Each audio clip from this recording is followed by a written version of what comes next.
Hi everyone! Welcome to the Empath Arcade, another love reading, timeless and general. Take what resonates lang po, maybe some part of the reading, makaresonate kayo. Some part of it hindi. Totally makaresonate na parang kwento ninyo ito or hindi naman kaya. But ibang mga love, connections, lessons in life, and guidance ang ating mababatid. Tingnan po natin. Spirit guys, send me messages. Anong love connections ito, lessons in life and guidance na nais mong ipabati sa amin. Mga aral at gabay sa buhay, pag-ibig, and life in general. Anong love connections ito? Anong lessons in life, guidance?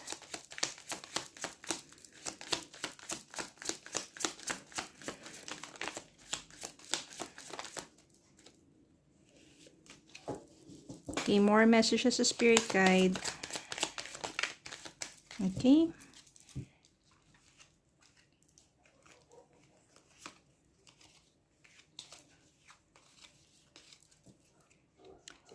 Eight of Cups.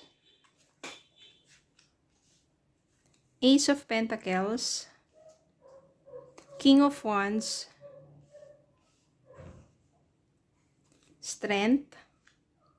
Queen of Cups. Eight of Wands. Three of Wands. Wheel of Fortune. The Magician. The Devil. Knight of Pentacles. Yan. I can sense here na ito ay between the two of you ng person mo na nagkahiwalay, lumayo, iniwan, nilisan ka, umalis, maaring pumunta sa ibang lugar o ibang tao. Ayan. So, Eight of Cups, meaning abandoning you. Tapos, ang maganda kasi dito, nang inabandon na kanya, ang daming opportunity na dumating sa buhay mo. Ace of Pentacles dito, pagdating sa career mo, parang biglang ganda ng takbo. Parang bakit kasi? Toxic kasi yung person mo. The Devil dito, ibig sabihin toxic ang naging relationship ninyo, na kung saan yung ibang mga blessings na sabihin na natin nahaharangan, nabablock yung mga blessings para sa'yo kasi ang kasama mo ay toxic person. Puro negativity ang dala sa'yo, puro pasakit. Kaya naman, nang nawala na siya, unti-unti na nagkakaroon ng mga opportunities para sa'yo. Meron dito, dumating yung time na, yes, parang na ano ka pa rin, namimiss mo pa rin yung person na yun. Toxic na pero namimiss mo pa rin So, nagpapakatatag ka lang dito kasi mahal mo naman siya Alam mo yun, nagsimula kayo sa maayos, tapos nang tumagal is naging toxic ang relationship ninyo kasi I can sense here na masyadong siloso ang person mo. Siloso o silosa ang person mo. Pero you still love this person. Marami lang kayong mga bagay na parang overthinking, overprotective, too much yung jealousy. Ganun yung nangyari sa inyong dalawa. Pero na nagkahiwalay kayo, maybe doon na na-realize ng person mo yung mga dapat na pagbabago, adjustment sa kanya in order for your relationship to work out. Yung tigil-tigilan na nga yung pagkakaselos na ganun. Tapos, magugulat ka one day, bigla siya magre-reach out. Yung parang hindi mo inaasahang oras, panahon o lugar, bigla magre-reach out yung person mo. Pag-asapan natin to. Nung palagi ako nakatanaw, palagi kitang hinahanap-hanap. Yan. And you're still manifesting din naman na magbago tong person mo. Na mag-mature na, magkaroon na ng trust, lalo na't mahal nyo naman ang isa't isa.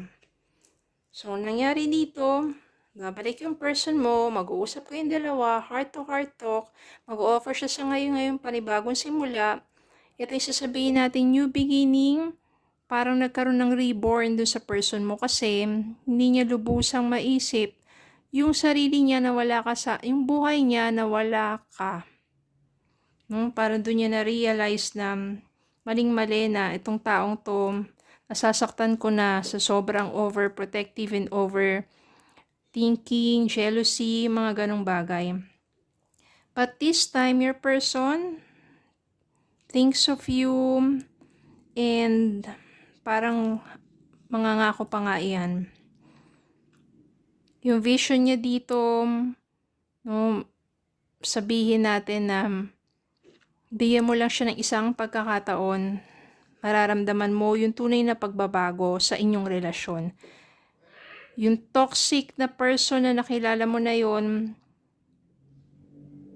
napakalaki na magiging pagbabago niya. Bakit? Magician din kasi, manifestations. Kung ano yung minamanifest mo na love with that person, ng relationship with that person, maaring yun ay mangyari. Dumaan man yung mga ilang months or even year, pero sa pagbabalik ng person mo, napakalaki na ng pagbabago niya.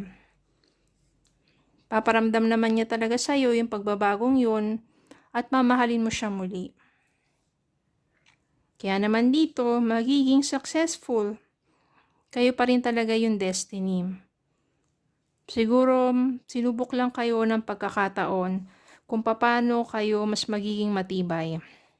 Yung pagka-toxic niya dito, hindi siya yung sobrang manipulative, hindi siya yung toxic na sabihin natin babaero, lalakero, o hindi yung mga ganon, kundi yung sobra-sobra ka lang yung mahal na kung saan nasasaktan ka na niya, sobrang kakaselos at nawawalan ng tiwala. But this time, natutunan niya yung sa sarili niya kung paano magtiwala sa'yo, paano magparamdam sa'yo ng tunay na pagmamahal. And maganda naman kasi yung beginnings to.